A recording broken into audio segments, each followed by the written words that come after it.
Hello YouTubers, it was Corey's here, and today I'm going to be doing another game review, and this is another Metroid game review. This one is on Metroid Prime Hunters for the Nintendo DS. Now this is probably, I think, the first or the second spin-off Metroid Prime game. It came out roughly around the same time as Pinball.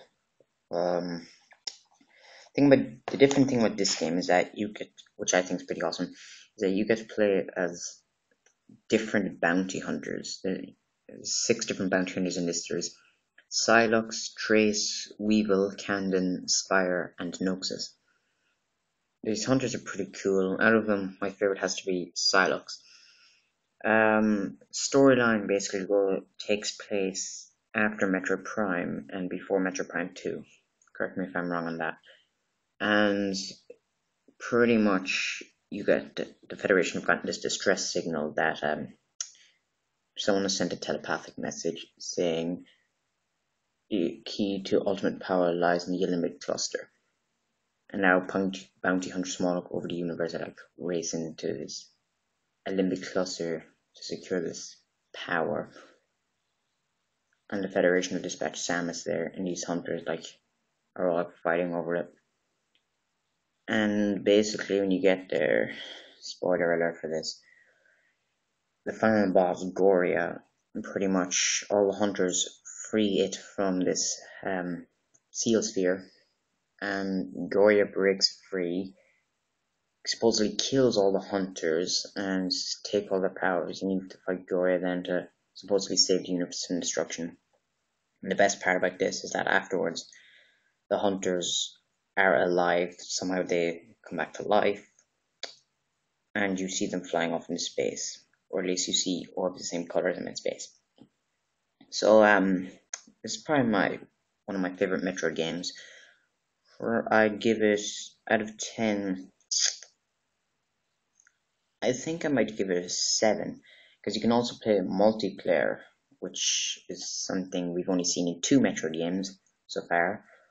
That's Pinball and this one, Hunters, and 3 if you count Federation Force, which is coming out next year.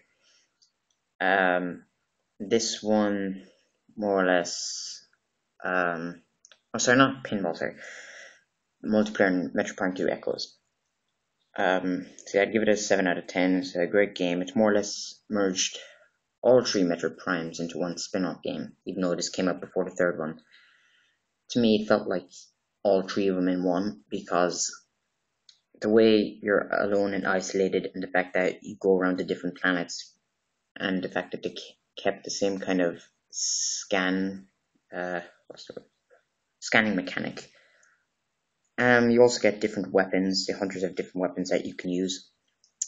Trace has the Imperialist, Psylocke has the Shock Coil, Weevil has the Battle Hammer, Spire has the Magma, Noxus has the Judicator, and what's the other one? Candon has the Vault Driver. They're all pretty cool weapons. I think the Shock Coil is the coolest because it drains all your enemy's health and refills your own.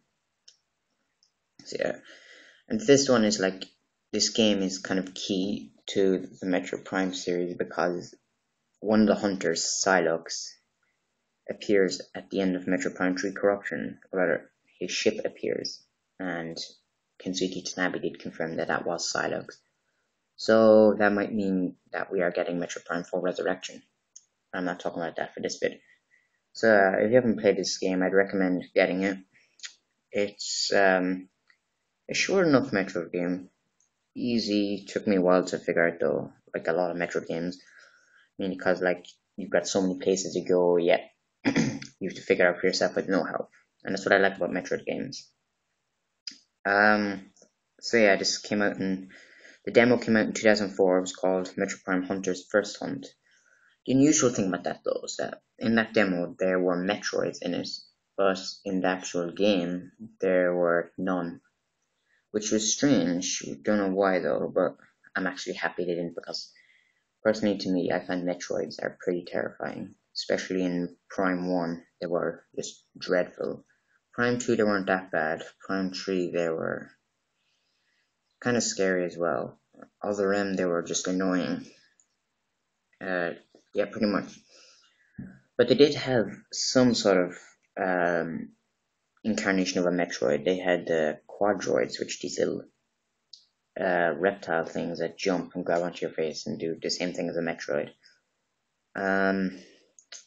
So yeah, I guess that's all I have to say for this. It's a good game. I recommend getting it. So the Nintendo DS. I've played on my 3DS since my other DS that isn't exactly working. My R button's broken. People complain about this mainly because the controls were so difficult.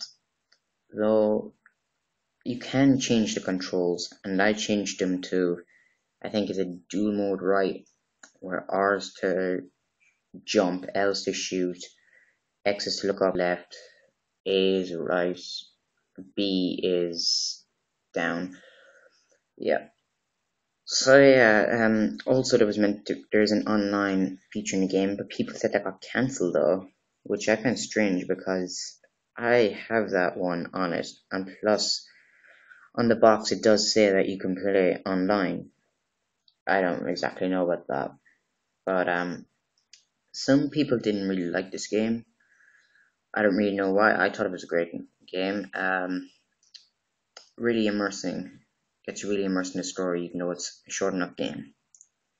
So yeah, I guess that's about it for this review. I'm kind of running out of time, so I'll leave it at that. This will be probably my last Metroid review that I can show you the actual game, because the other games, Fusion, Super Metroid, Metroid 2, and Zero Mission, I've all played on the computer, and I've not actually bought the game and played them on their respective consoles because I don't have the consoles or the games.